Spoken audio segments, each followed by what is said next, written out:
semua mengerjakan semua itu untuk cangkul, goblok kamu. Mestinya kamu cari untuk pedang, karena dengan pedang kamu pasti dapat pedang dan cangkul pasti kena, gitu loh. Kalau orang punya pedang, punya cangkul, belum tentu punya keris. Tapi kalau orang sudah punya keris, dia pasti punya pedang, dia pasti punya cangkul. Jadi sekarang kamu mau apa? Itu ibarat sholat, cangkulnya sholat itu ya jungkar-jungkir itu. Ya tak? Pedangnya sholat adalah kebenaran syariat dan ucapan-ucapan di dalam sholat. Masuk ngene kan kudu Allahu Akbar. Masuk ngene kan aduh ya apa rek kabar. Sembuh. Dobol ini masuk sembahyang kayak ngono. Berarti pedangmu batal ya gitu kan. Nah, tetapi meskipun kamu sudah mencangkul dalam sholatmu, sudah pakai pedang dalam sholatmu, yang menjadikan sholatmu sah itu tidak ada dalam syariat, yaitu khusyuk. Betul. Yang menjadikanmu selamat benar dalam kehidupan dan kehidupan Allah itu adalah kekhusyukan. Terakhir, yakut nanti anak mohon semua wacana mengenai yakut ini ya Ustadz ya. Saya ini nanti anda pulang ke rumah, ya toh? Terus sampai rumah kan tidak ada KC lagi. KC tinggal kenangan, Maiyah tinggal ingatan. Anda kembali ke masalahmu masing-masing, dengan kegelisahanmu, dengan kegalauanmu masing-masing, kedap-kedip, ya toh? Ngiler melongo, ya toh? Gelisah, waduh kok ya opo ini gimana, ini belum saya bayar, waduh nanti di kerjaan begini, kan gitu. Anda kembali ke masalah masing-masing. Aku bertanya, siapa yang memperhatikan bahwa engkau sedang galau? Apakah Indonesia tahu Anda galau? Apakah negara ini tahu engkau galau? Apakah pemerintah concern terhadap galaumu? Apakah ada ulama-ulama yang ada di dalam file dan kenangan hatinya bahwa umatnya galau? Kamu akan sendirian nanti di rumah masing-masing.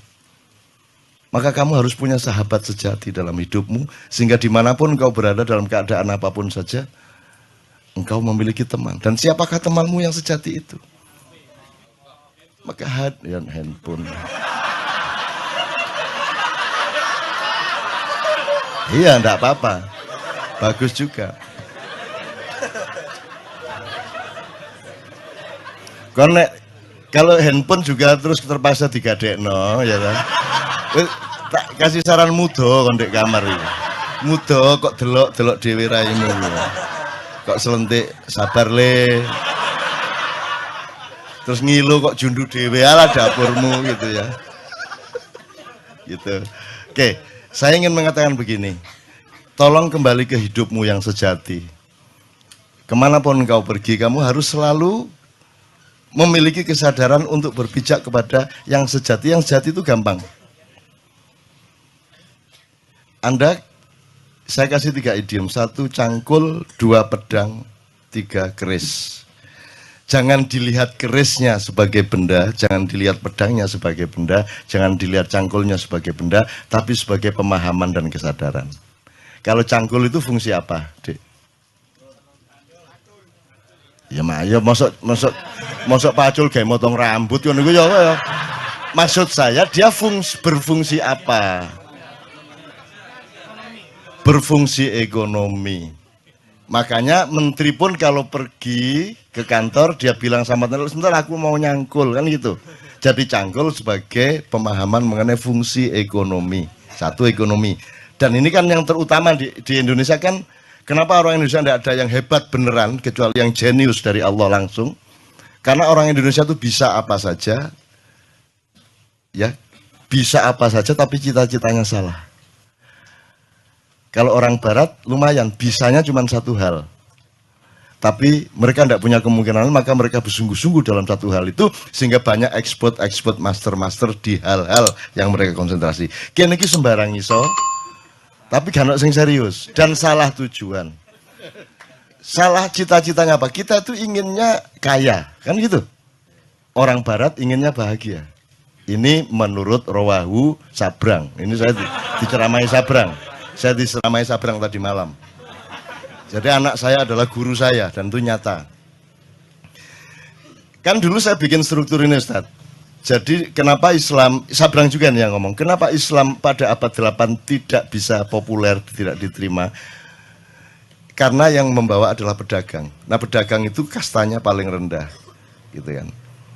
Tapi ketika Islam yang membawa adalah para syekh, para ulama, para maulana, Maulana Magdum Ibrahim dan seterusnya sampai Sunan Giri, sampai Sunan Kalijogo, semua orang pada masuk Islam karena mereka percaya kepada begawan, mereka percaya kepada Panembahan, mereka percaya kepada keris dalam tanda petik ya, nanti tolong diingetin untuk kembali ke keris. Mereka percaya kepada orang mulia, orang yang menjadi pusaka bagi orang banyak. Gitu kan. Kemudian sekarang kita terbalik 180 derajat. Yang paling kita utamakan adalah kaya, di bawahnya berkuasa, berkuasa pun untuk kaya. Di bawahnya lagi pinter, pinter pun untuk ikut berkuasa supaya kaya. Nomor 4 kuat.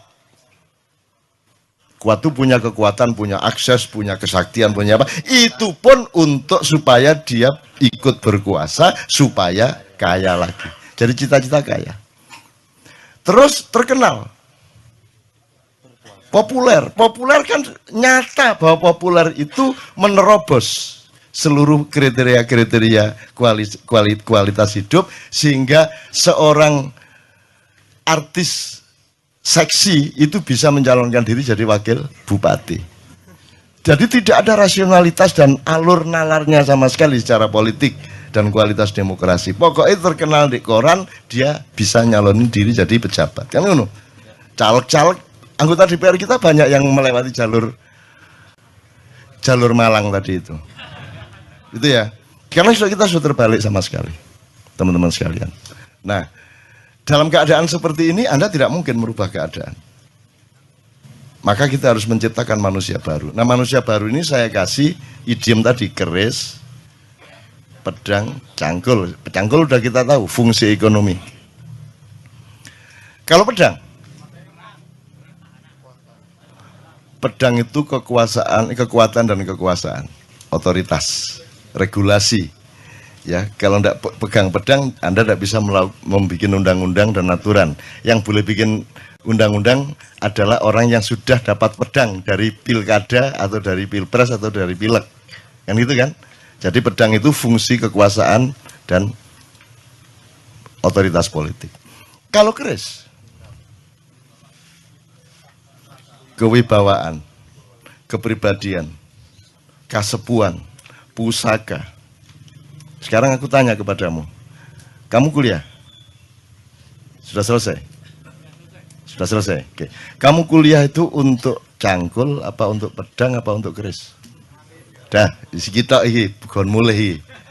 Ayo pertanyakan kembali dirimu masing-masing. Kamu mengerjakan semua itu untuk cangkul. Kalau yang di seluruh Indonesia tadi kan semua untuk cangkul. Kamu sekarang bertanya kepada dirimu masing-masing, kamu itu kuliah jadi dokter apa segala macam, kerja macam-macam itu untuk cangkul, apa untuk pedang, apa untuk keris? Ketiga-tiganya iya, tetapi harus ada aksentuasi. Nah, monggo, ini pilihan masing-masing. Saya tidak menganjurkan apa-apa, cuman tolong diketahui. Apakah orang yang punya cangkul, lihat ke desa-desa, pasti punya pedang?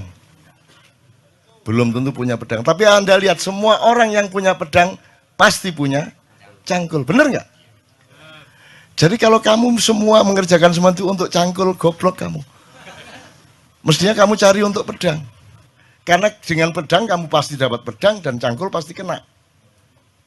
Gitu loh. Kalau orang punya pedang, punya cangkul, belum tentu punya keris. Tapi kalau orang sudah punya keris, dia pasti punya pedang, dia pasti punya cangkul. Jadi sekarang kamu mau apa?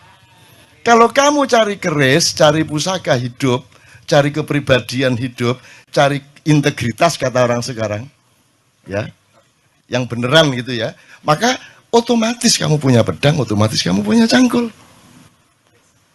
Tapi orang se-Indonesia tadi, karena tidak punya keris lagi, ibarat konstitusi itu tidak punya majelis rakyat lagi, yang ada majelis perwakilan rakyat. Ya, kita tidak punya panembahan, tidak punya pusaka, tidak punya. Karena orang sudah tidak mengerti keris.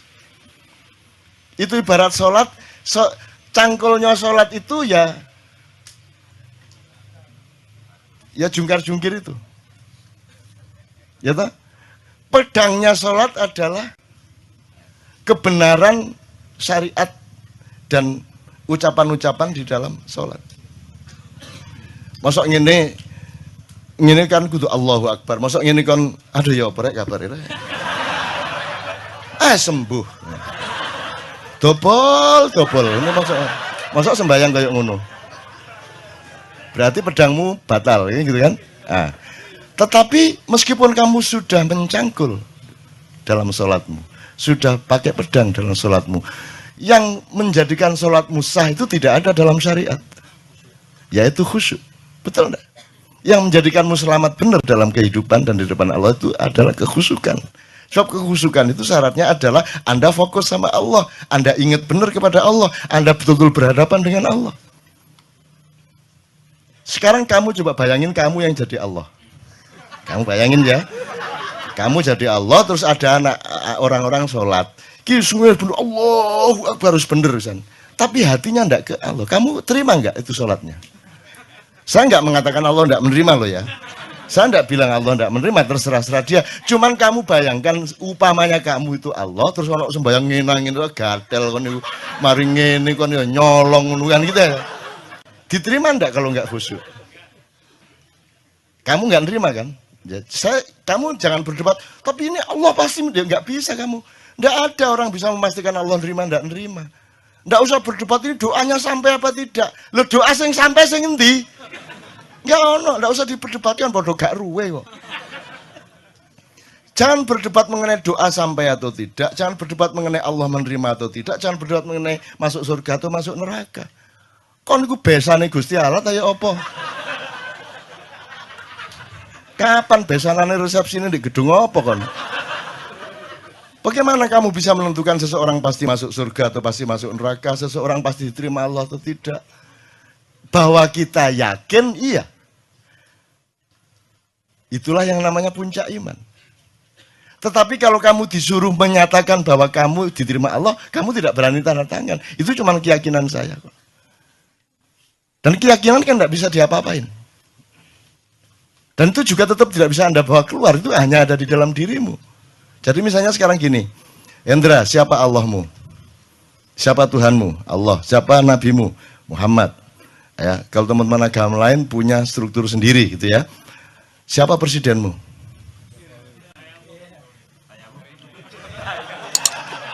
Upamanya ya. Jadi gini teman sekalian. Kalau Allah, kamu dapat resiko besar dan tidak mungkin kamu akui. Nabi Muhammad juga begitu. Karena ada alasan rasional, bukan soal korps, bukan soal golongan. Ada asbabun nuzulnya, ada mantiknya, ada semuanya. Tapi kalau selain yang dua itu boleh enggak kamu enggak mengakui? Saiki ditegesno ndak awakmu iku. Jadi kamu sekarang ngakuin enggak yang selain dua tadi itu? Boleh enggak sekarang kamu enggak ngakui? Nah, ya sudah enak toh. Kan boleh kamu enggak mengakui. Jadi juga enggak usah terlalu pusing juga. Gak tak akoni kan. Ngono itu repot. Kata di TV gak tak akoni dapurmu kan gitu kan. Kan gitu kan. Kalau dia pas lewat kita kepergok, ya saya nggak akan memperlakukan dia sebagai presiden. Kan begitu. Ya aku liwat sakarepku. Masih ono tuet aku liwat sakarepku kata lapo kon. Aku urip dikai Gusti Allah kok. Mosok ngabekti karo sing wong kabeh ono pantes-pantese kan. Kabeh iki nek gak apik ya pinter, nek gak pinter ya pantes ngono lho. Iki gak kabeh ya apa iki? Ya bojo iku gak pinter gak apa-apa angger ayu, ngono ta?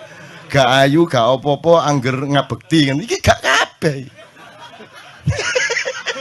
Ya apa pinter gak ngabekti gak ayu gak. Ya apa. Maka bal huwa yakut. Nah sekarang teman-teman sekalian, kalau ada mutiara di luar dirimu, kamu harus bersyukur kepada Allah. Kalau ada orang yang mengingatkan kamu kepada bahwa dalam hidup ini Allah bikin macam-macam, kadarnya macam-macam. Nabi aja beda-beda kok. Masuk Nabi podo kabeh. Terus nanti di surga haknya sama gitu. Ya beda. Ada yang kekasihnya Allah, ada yang sahabat karibnya Allah, ada yang juru bicaranya Allah, ada yang sembelihannya Allah. Kan gitu. Ismail sembilannya Allah. Terus rumah kamu juga enggak ngerasain deh jadi Ibrahim. Bayangin kamu jadi Ibrahim, disuruh Allah nyembelih anaknya, itu gimana rasanya coba? Kamu tenang-tenang aja. Terus kamu pikir Ibrahim enggak mencoba bereaksi gitu? Terus ya ikhlas ya Allah, ya enggak lah. Jadi Ibrahim itu ya pergi ke hutan. Dia itu kan semua kan tidak untuk kepentingan Allah. Emang ada Allah punya kepentingan. Jadi kalau Allah menyuruhmu sesuatu, itu kan untukmu, untuk melindungimu, untuk pemahamanmu, bukan untuk dia. Gak padaan Gusti Allah kon gak sembahyang. Jadi itu untuk supaya ada, karena umatnya Nabi Ibrahim itu orang yang sudah terlanjur menyembah Tuhan yang sebelumnya, kepercayaan yang sebelumnya. Yang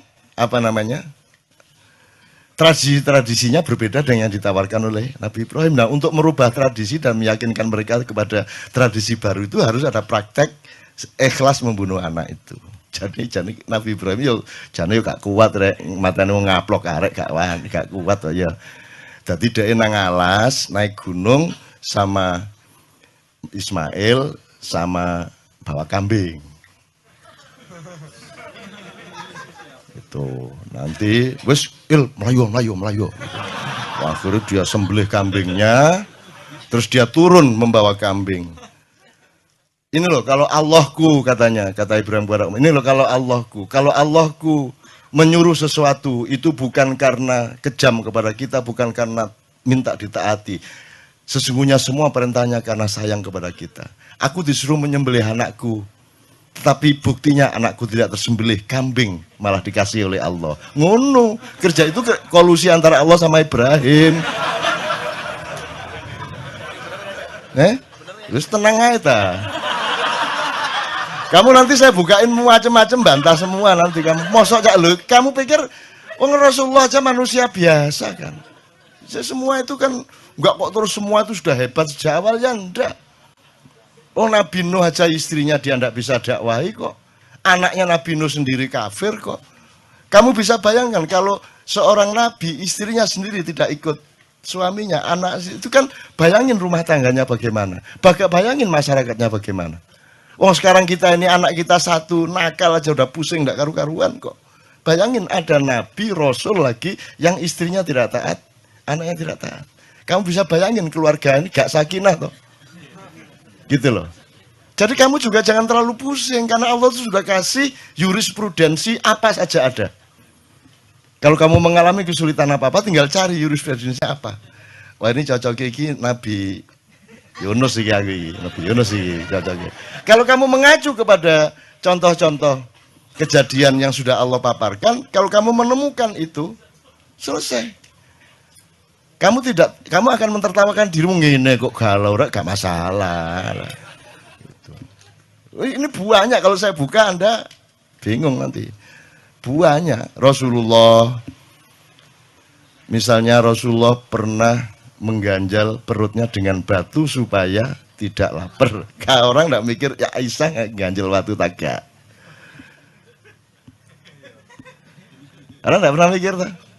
Mbok mestinya dilihat lah, kan mestinya serumah dong ganjil batu semua. Lah kamu nggak punya fakta bahwa Aisyah, jangan-jangan beliau lapar itu karena Aisyah lupa nawari makan. Loh, salah satu kemungkinannya loh ya.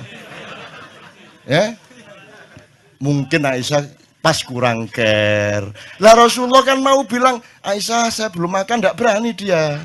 Kan Rasulullah lembut sama istrinya, dia sangat hati-hati menjaga perasaan istrinya. Akhirnya mergo bojone gak nawan-nawani mangan ya wis tak ganjel watu ngono. Bingung kan tak ceritane akeh. Wes banyak bahan ngene-ngene kira. Iki tak buka didik ngono ya. Kan gak nemen-nemen bingungmu lho ya.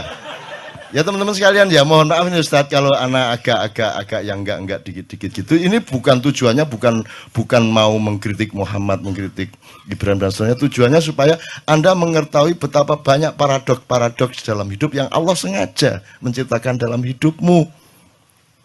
Sehingga kamu jangan kaget sama paradoks itu. Tapi kalau kamu berdialektika dengan cara berpikir ma'iyah yang siklikal, yang spiral, yang penuh tikungan, penuh lipatan, dan Anda terbiasa dengan itu, maka seluruh yang kamu alami itu nanti akan bisa dieliminir menjadi berkah, menjadi rasa syukur, akan semua menjadi baik bagi hidupmu, gitu loh maksud saya. Jadi contoh-contoh bukan saya kok terus menafsirkan gini, enggak. Saya itu cuman orang di depan saya itu supaya lebih bisa menghandle hidupnya menjadi lebih mudah.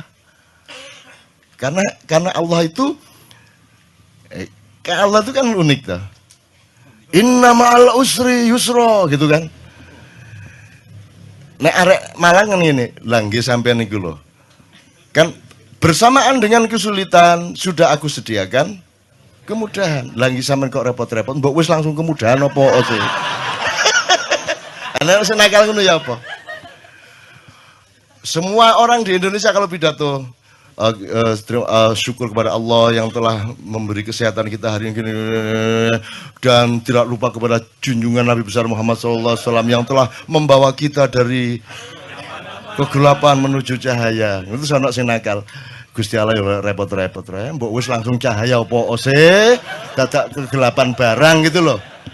Loh tapi memang dramanya seperti itu dan Allah maunya dialektika kemesraan yang seperti itu. Jadi Anda jangan hidup di dalam satu penggalan sehingga Anda kebingungan dalam penggalan itu. Anda harus transenden, harus melihat keseluruhan dari metabolisme yang Allah ciptakan itu sehingga Anda senyum-senyum. Iya, gak apa-apa. Iya, ngerti aku. Ya ampun, ngertas gula.